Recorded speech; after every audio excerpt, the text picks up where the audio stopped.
I turned my first bowl in 1967. And unfortunately, I do not have that bowl to show you anymore because when I sold my river place, I left it there. I turned my second bowl in 2008. Okay, I think I started in 2007. I can't tell you how many hours it took me. This is not the bowl I'm going to teach you how to turn because it's not the bowl you should start on. Now, Don Geiger showed us last month how to do. Did Don leave? Oh, Don showed us how to do the Ferrari of a bowl. I'm going to teach you how to do the tricycle with training wheels bowl. Okay? Because once you learn to turn a bowl, then you can go to the Ferrari bowl, but you can't drive Ferraris till you learn how to drive the tricycle. Okay? I'll pass this around, but let me tell you why this is not the bowl you want to start on. This bowl is just short of being a dog bowl. And what we call a dog bowl is when you got a piece of wood that's that thick and that big and you want to get every ounce of that piece of wood into something. So you give up style and for the piece of wood. You look at the piece of wood and you try and maximize the piece of wood. What happens then is you end up with some curves in here for a beginner that are extremely difficult, especially the one on the inside, because you cannot make this transition down through here with a single tool. It's exceptionally difficult to do. So I'll pass this one around. And tell you what I am going to teach you how to turn. A pretty little simple bowl like this. That one is a piece of black cherry. This one is a piece of red bud. It's got a nice curve to it. You can see it's got a nice form. You can turn it with about 2 or 3 different tools. Simple bowl. It's got a transition here that you can make with a single bowl gouge. So it's a good beginning bowl. That's what we're going to attempt to turn. I've got a piece of sweet gum here. I tried to dry it out. It went through the microwave 3 different times at 5 minutes a time. I don't know how wet it's going to be, but when I turned the edge of it off, because it had a piece of bark on it, when I turned the edge off, it slung water all over the shop. Here's its mate. I'm going to pass this around because what I've done here, I'm going to uncover it, is I've mounted it between centers. And the reason I mounted it between centers, can you give me the overhead, please? Is this went like this on this, and I split it with a chainsaw. There's my pith, okay? I split the pith pretty good, but you see it's a little shallower there. So what I've done is I've manipulated this piece. I've manipulated the piece that's on the lathe so that this pith right here is going to be gone, and I have a much less pith there. So I've actually turned it just a little bit so that I can square the top up. It's sweet gum, it's going to move. If I leave the pith in it much, it's going to crack. If I leave the pith in a little bit on one side and a little bit on the other side, it's going to be off. So I've manipulated the piece on here between centers so that hopefully when the top is turned, the rim is turned, the pith will be equal on both sides. So when it does move, it will move equally on each side. Questions so far? If you guys have questions, just yell out.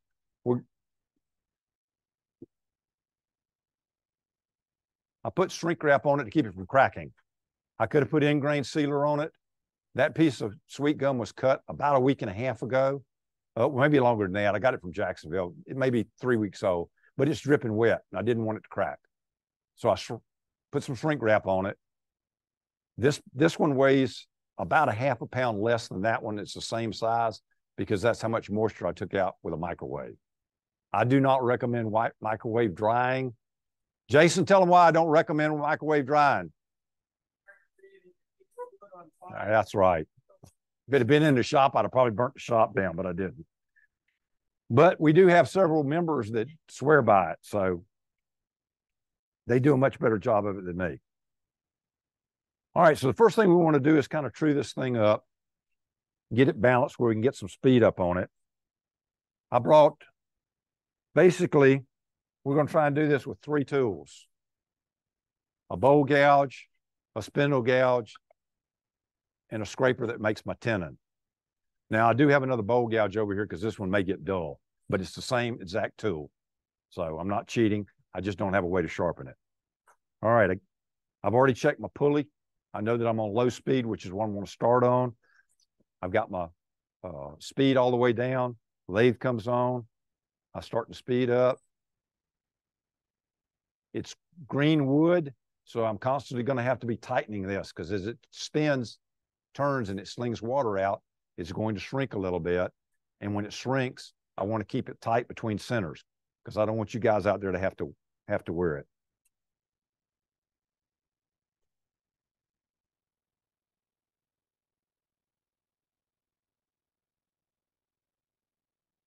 I'm using a simple little pull cut here. I'm going to kind of round it off before I finish the bottom off to put a tendon on it.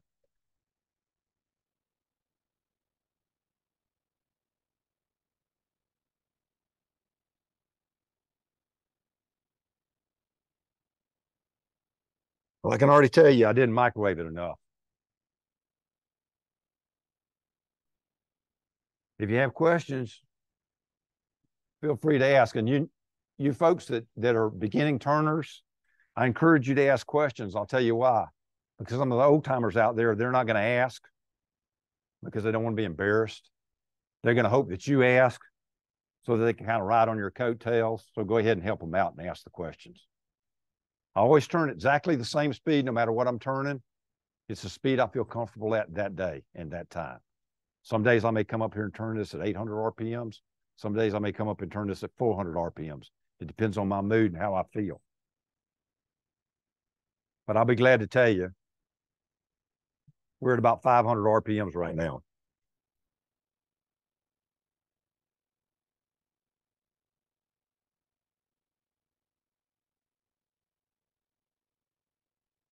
The cut I'm making here is I'm anchoring my tool.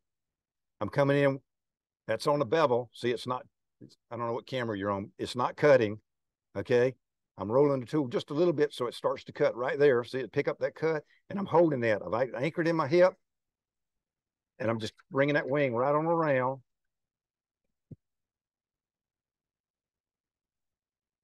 Now, I could try and round this up like this. I could stand here on this end and try and do this. And it's going to want to beat me up as that bevel bounces off. See it bouncing right there? It's going to want to beat me up. But if I use this wing and I get back here and come into the side, I don't have to worry about it. If the lathe stays still.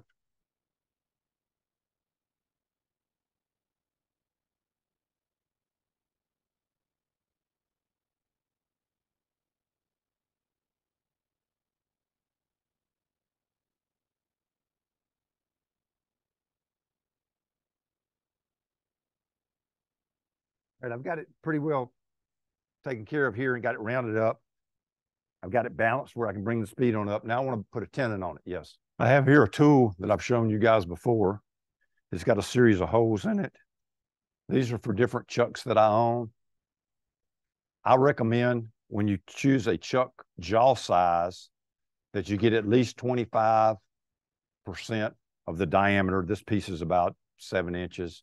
So I would want probably close to a 2-inch, which is the chuck I brought. This sits right here like that. I choose the hole for the chuck that I'm using.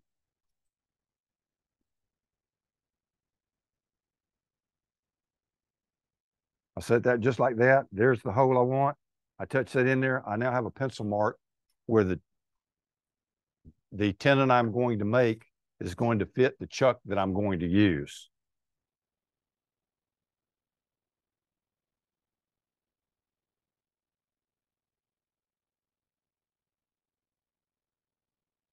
I've made that cut for the tenon. I'm going to use my little tenon tool here, which I'll pass around in just a minute. You can see it. It was made from a parting tool. It is a scraper, so it needs to engage this wood at the center this way or above to avoid catches.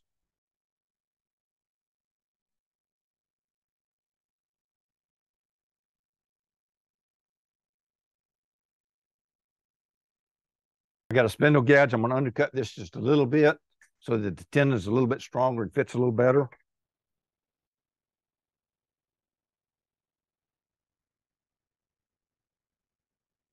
See that tool. This angle right here, I'm using a dovetail chuck. That angle is about the same or slightly narrower than the angle that's on my chuck. Now I can just start to design my bowl. I know I want a really open bowl because that's the easiest to turn. I can either use this tenon later as a foot, or I can design a foot without it, and it'll just be a piece of waste. It's actually a pretty good size, so I'm probably going to use it as the foot of my bowl. So I'm going to go ahead and work this outside to the shape that I want. I'll drop my tool rest back down to fit the tool I'm fixing to use.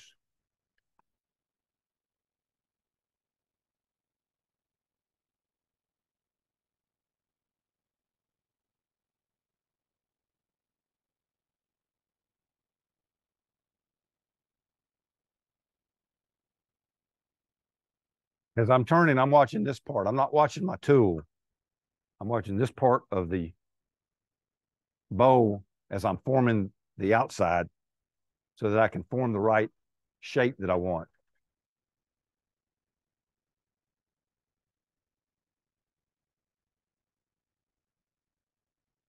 You notice the heel of the tool is in my side as I slowly draw it around here to try and get a nice clean cut.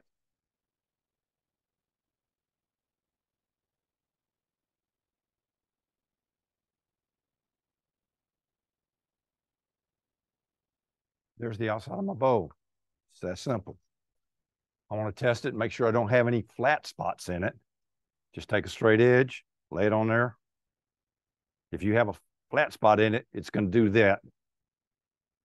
It's going to rock right there. It's going to have a kind of a spot where it just kind of dies. If you have a high spot, it's going to rock like that. If you have a low spot, it's going to rock between the two spots. It's just going to kind of hit flat. It's one of those things that I kind of have to show you in person. Okay, so I'm ready to spin this around now, remount it on a chuck. Questions so far? Am I doing that good a job, or have I just lost everybody? Is it late?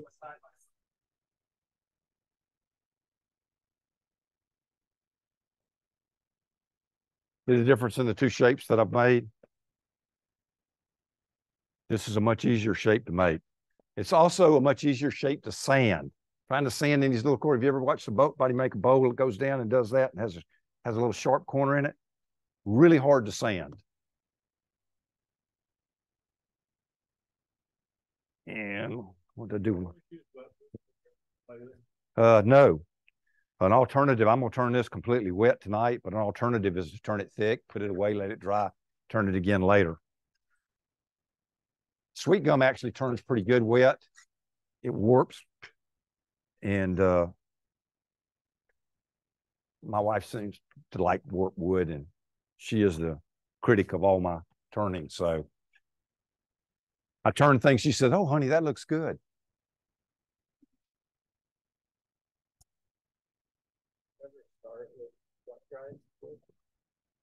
Yes, I have.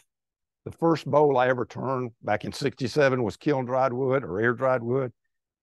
It's dusty. It's hard. It's you end up sharpening a lot. I would much rather turn not necessarily dripping wet wood. You see this water down through here? Yeah. Everybody see that? I did that for you guys. So, so let's talk about this tenon. I've turned this tenon, and we would like to think that if I take this and I put it in there, that this thing is going to run perfectly true.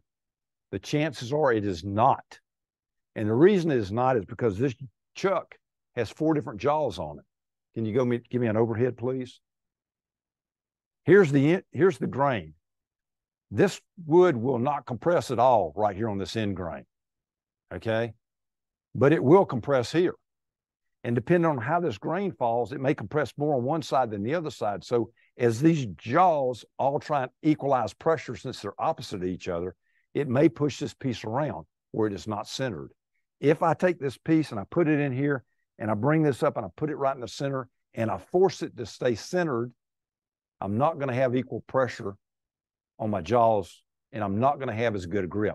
In the case of this bow, it makes no difference.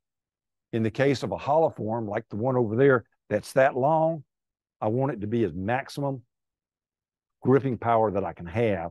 So I want all these jaws to have the same pressure on the piece. So the further you get away from this chuck, the more critical the tenon shape, fit, and the way the wood is becomes. So I'm just going to hold it, tighten it up. It may run true, it may not. I was doing I guess it was in Jacksonville, I was doing a demo a couple of weeks ago, and I was telling them all this, and it wouldn't run true, and I put it on and it ran perfectly true. Oh, well, you know, make a liar out of it. Yes. Line up the tenon with the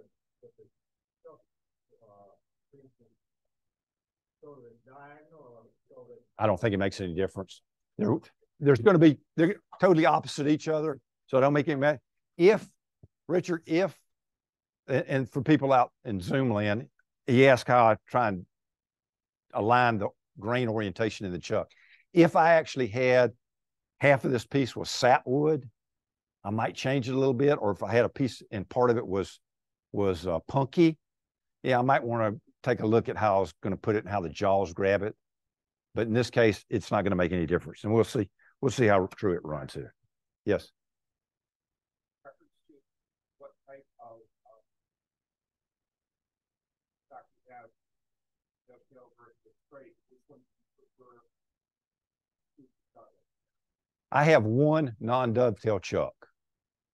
And actually, that's not true. I've got a couple of pin type chucks, but I have one chuck that has a long cone on it that's not a dovetail because it reaches up into something and grabs it, and you can't get up in there to put a dovetail on the piece. It goes. I'd have to show you, Phil, but that's the only that's the only chuck I have that's not a dovetail. But it's a preference thing. You know, people run one-way chucks and love them. So, you know, it's what you get used to. It's what you like. So first of all, I want to do is see how true it's going to run. It almost made a liar out of me because that's running pretty true. Then I'm going to check and see if I got it at the right angle. I want to look at well, I missed it a little bit. I'm off about 1/8 of an inch, so I'm going to have to take a little bit off the whole thing to get it to match. So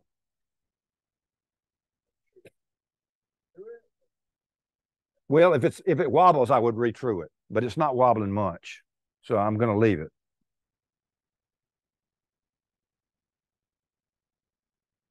I'm going to use this for safety reasons. I'm going to retrue the edge of it. Just a little, the last little bit.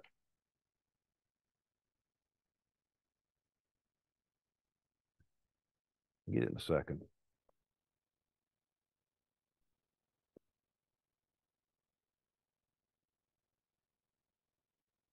You can see right there. See how it's bouncing a little bit? I'll see if I can true it with just a shear scrape.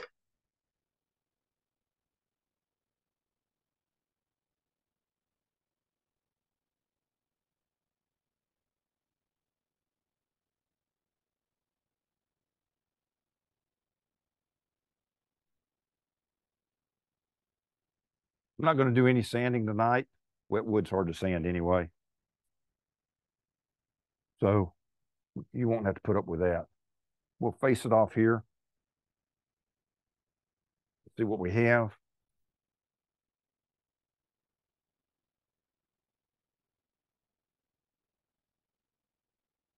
See, I've got a lot more pith there than there, so I did not do a very good job of lining it up. We'll go ahead and take some more off of it.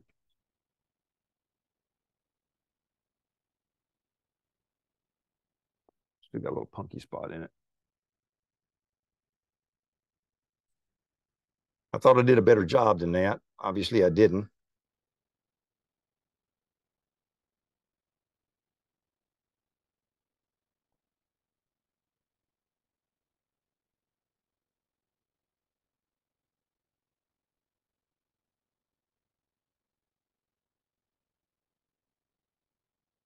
Smells good.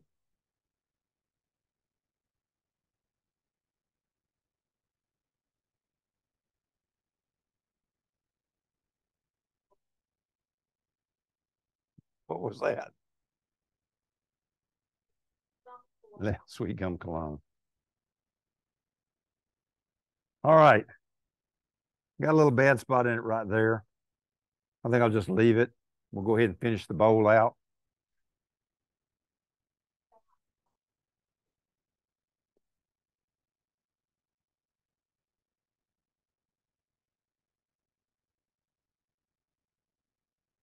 Worse?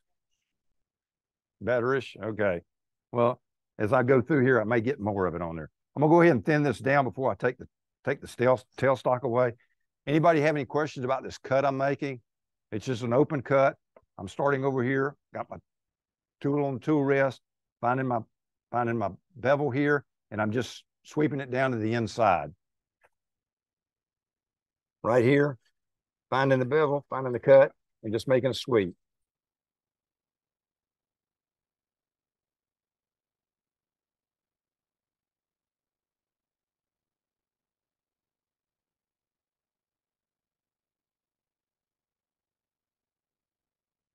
Now I'm going to make lighter cuts because I don't have that support anymore. With that support, I don't have to worry about making a cut so heavy that I break this tenon off. When I take that support away, it is possible to break this tenon off, and I have done that before. Don't want to do that.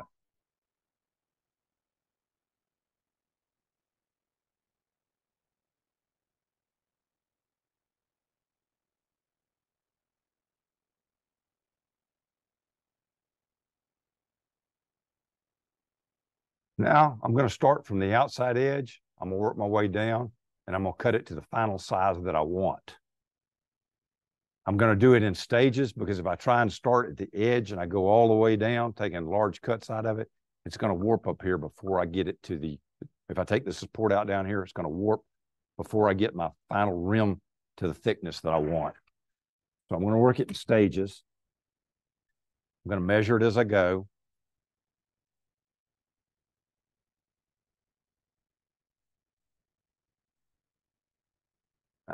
It's going to get more. So I'm sorry. I thought I dried it out better than this.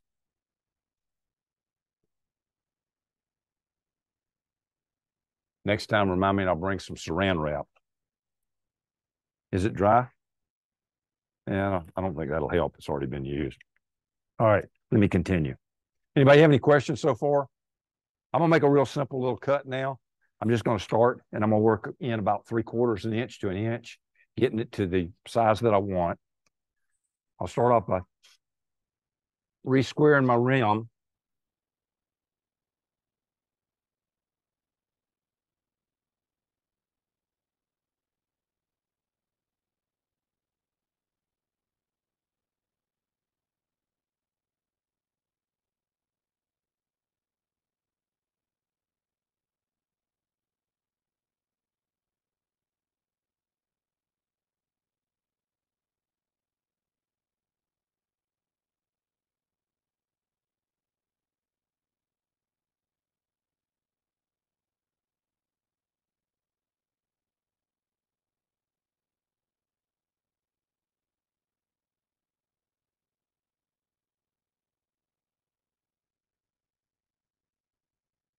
Out to maybe less than 5 millimeters, between 4 and 5 millimeters, somewhere between them.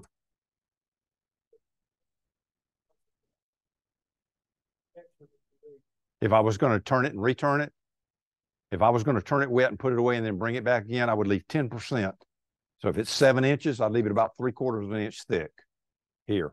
And that would give me most, like 85 to 90% of the woods, the timber that we use moves less than 10%. There are a couple of woods that move more than that. And if you know the piece of wood you got moves more than that, you might want to leave it a little thicker.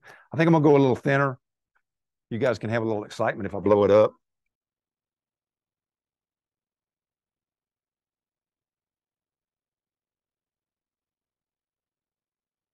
I think that's closer to 1/8 of an inch there.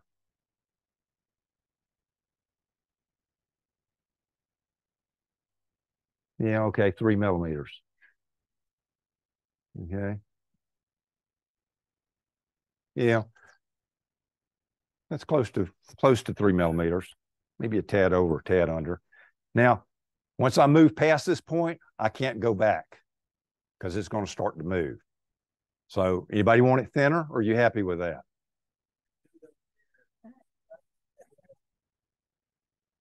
Two millimeters.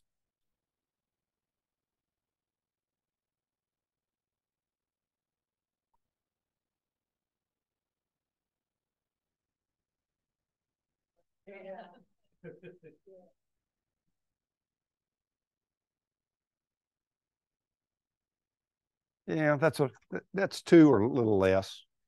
You happy? They always cut my deli meat too thin.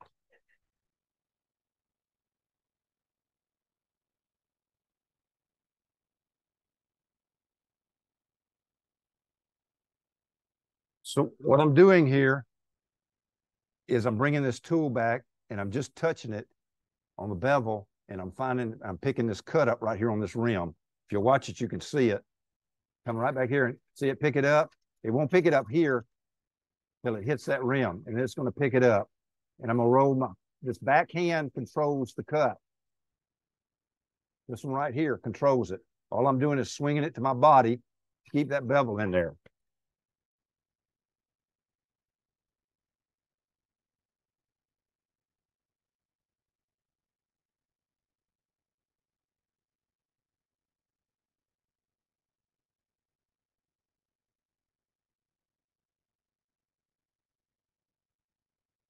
Now I was kind of watching the light come through it, so I was cheating a little bit. We'll see what we got.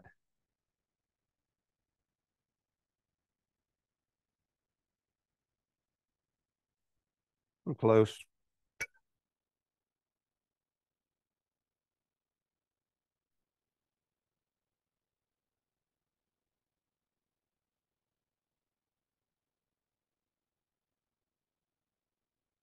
If you're going to go by light coming through the wood, remember when you go from this end grain here to more side grain down here, the color changes.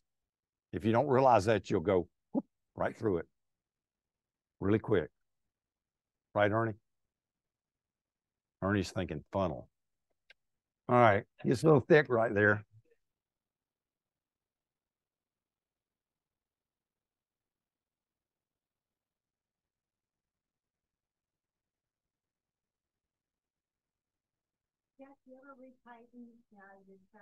Sometimes. Do I ever retighten my chuck? I'm not going to, because if I retighten it, I've got it so thin, and if it moves it, I tightened it enough to begin with. I'm not worried about it coming through. Gets a little. Great catch there. I'll talk about safety since that just fell off, which I was doing something I shouldn't have done laying it there. I had a spindle gouge that I had just sharpened one time, and I had it laying there, and it fell, and I thought, oh, good, it's going to hit on the handle, and it hit just like that. Perfect. And I was dressed just the way I am right now. And it fell over, and the very tip of it caught me right in the leg, just like a razor blade. So that's the reason I should have something up here to hold my tools. I do. I do. Thank you, Paula, for the bag.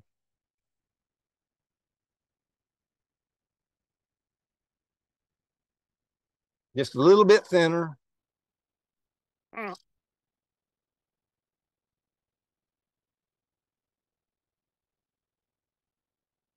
See, all I'm doing is coming right back. I'm not moving this tool. I'm coming right back on the same bevel angle, dropping it right back till it picks up that cut right there.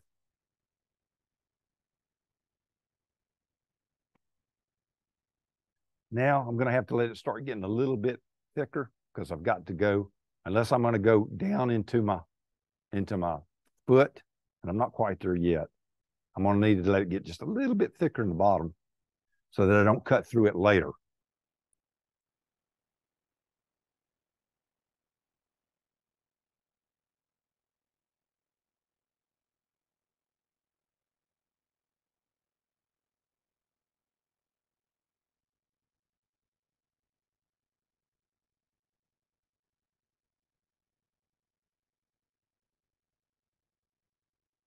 Starting to get a little bit thicker right about here.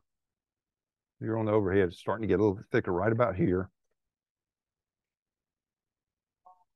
Okay, what camera have you got? Okay, go to the front camera there, and it starts to get a little bit thicker right here. I'm gonna bring it down just a little bit more, but I'm gonna let it start to thicken up just a little bit right here, so that it makes that transition into the foot.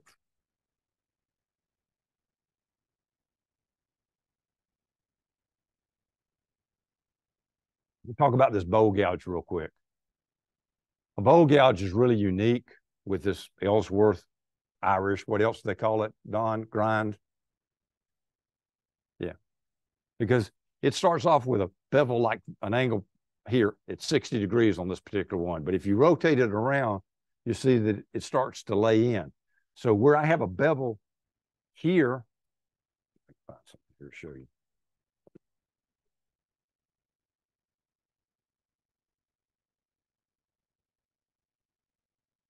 Remind me to put a windshield wiper on it. I could build a little plexiglass plate over it that would make it a lot easier. How's that?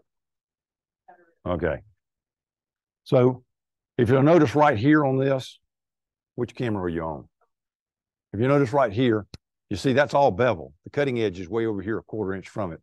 But if I move this tool this way, and I'm not rotating it, if I just move the tool out away from me, you see it starts to get on the cutting edge, okay? So what that means is when I'm in here and I'm on this bevel, I don't have to take the chance of rotating this tool around to find the cutting edge. All I have to do is push this handle out away from me. Let me show you. So there it is. Go to the end stock, please. There it is right there on the bevel. See that? If I take this tool and I just push the handle away from me, see it pick it up right there? See that nice, easy, light cut? If I pull it back to me just a little, it goes back on the bevel and quits cutting. It's a nice finishing cut to do the bottom of your bowl. You won't have a lot of sanding to do. So that's basically the cut that I'm using when I get down here.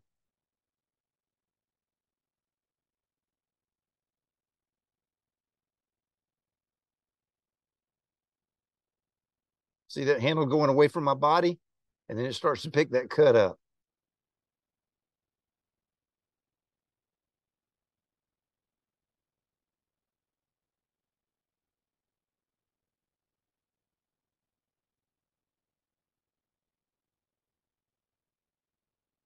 As I get closer to the center, I got to start cutting slower because the speed of this wood is a lot slower here than it is out here. So it takes longer to cut it. All right. Let's see how deep we are. I'm just going to kind of eyeball it. Don has a nifty tool for doing this with. I have a Harbor Freight POS, but it'll probably work.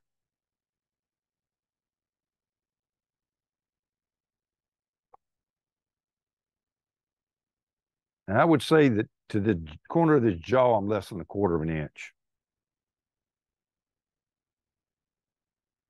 You hope this tool has power better than 2 I'm just winging it, Jason. I know.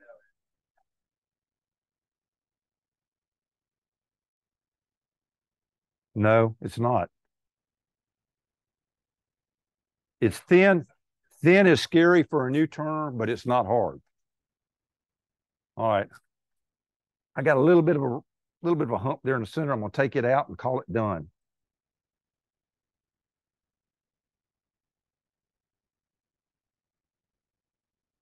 One more cut.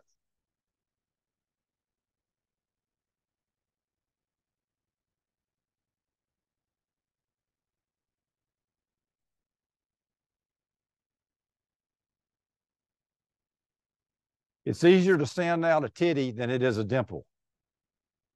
So it's easier to leave it high than it is to cut it low.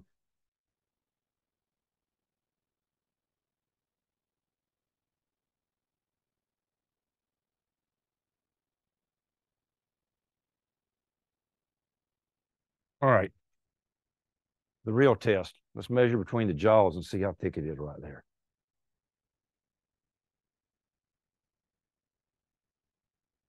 A little less than a 1/4 inch. Right there. So that gives me enough to turn that tenon into a foot, or I could just take it off if I wanted to. Questions so far?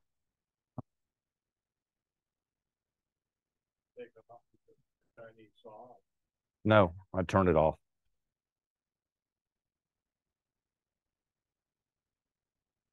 So here's what we've got so far.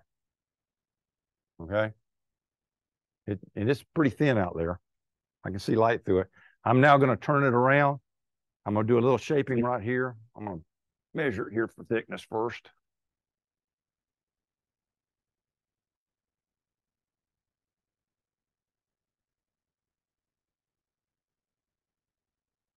Right there should be the thickest spot down here. And it's a 1/4 inch. So I can roll this in a little bit more. Take this flat spot that the jaw set on, roll it in a little bit more, still be able to put me a foot on it, hollow the foot out. I could do something complicated, like make a jam chuck, or I could do something simple, like use some masking tape. A little bit green, it might not stick as well. See if it's going to run true. Good enough. So that's just 1.5 inch masking tape. What I'm going to do, that's it, poor man's jam chuck. I'm going to move some of this stuff out of my way.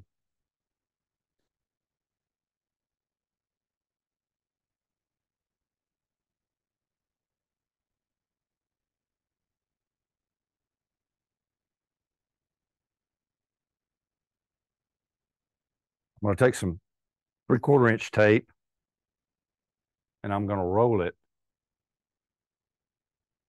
so that the non-sticky side goes to the non-sticky side. So everything outside, now I just made some 2-sided tape out of it. It's sticky right there. I'm going to put it up here.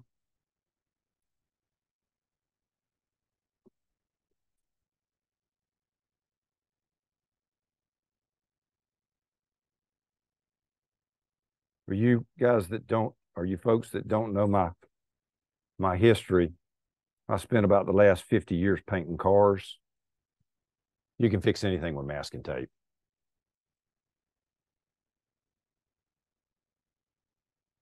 Center it back up where it was centered. Bring it in. Put a little pressure on it. See if it's going to run true. Runs pretty true to me. I'm happy with it.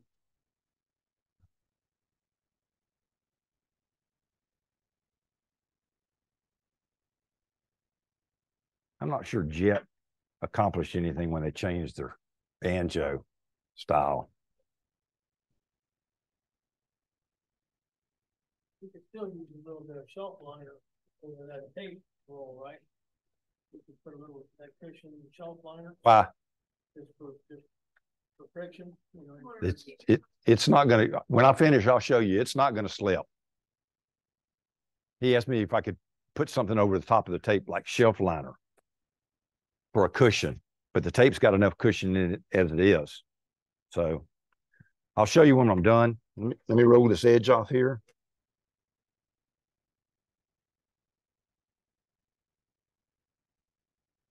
same cut I was before. I got the tool here. I'm pushing the handle out away from me till it starts to cut.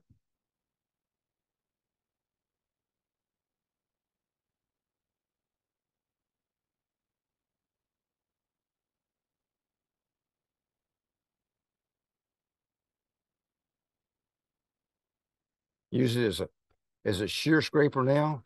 Kind of reform that right there.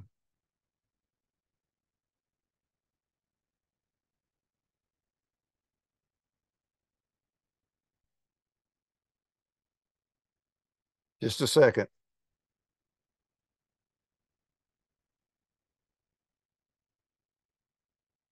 Yes. Somebody had a question?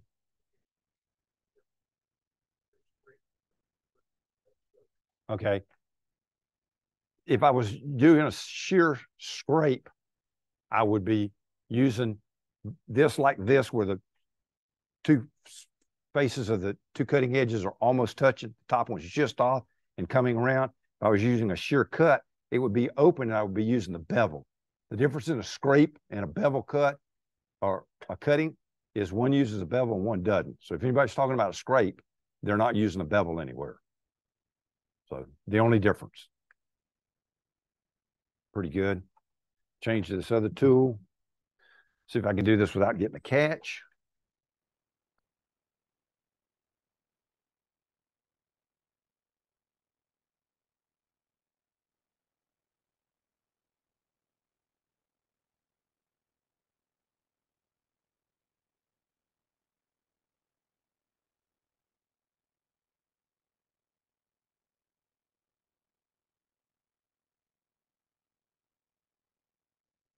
I undercut this foot quite a bit because I know that it's going to move. And at some point in time when it dries out, I'd like it to sit flat. If I undercut it, later I can take a piece of PSA or pressure sensitive paper, stick it on like my bandsaw, and just slide the bowl around a time or two and reflatten it.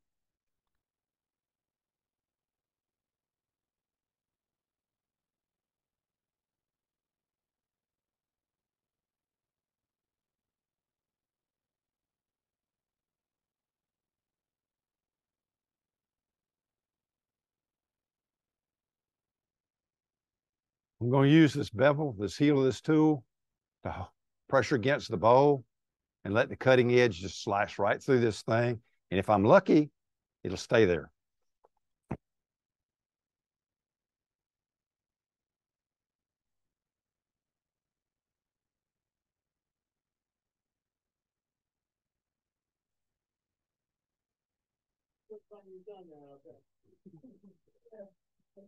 Second. Now, you asked me about the tape. See how long it stayed on there before it fell? If this were dry wood, it'd still be stuck on there. So there it is, a green bowl that I didn't center very well. Questions? No, it will not crack.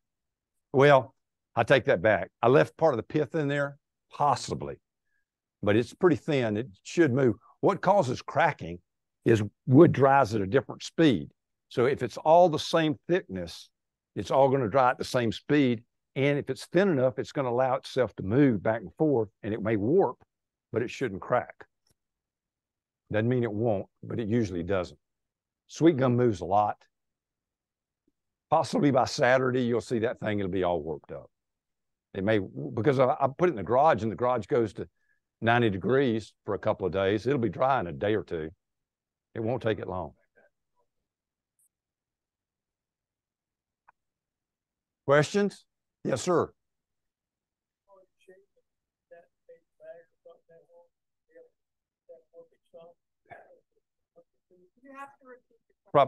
He asked if I put the shavings in a paper sack and allowed it to dry slower, would I reduce the warping? Possibly. But the problem with, and there's a lot of controversy over this, my standing on putting shavings in and keeping things wet is it starts to grow mold and then it discolors the wood.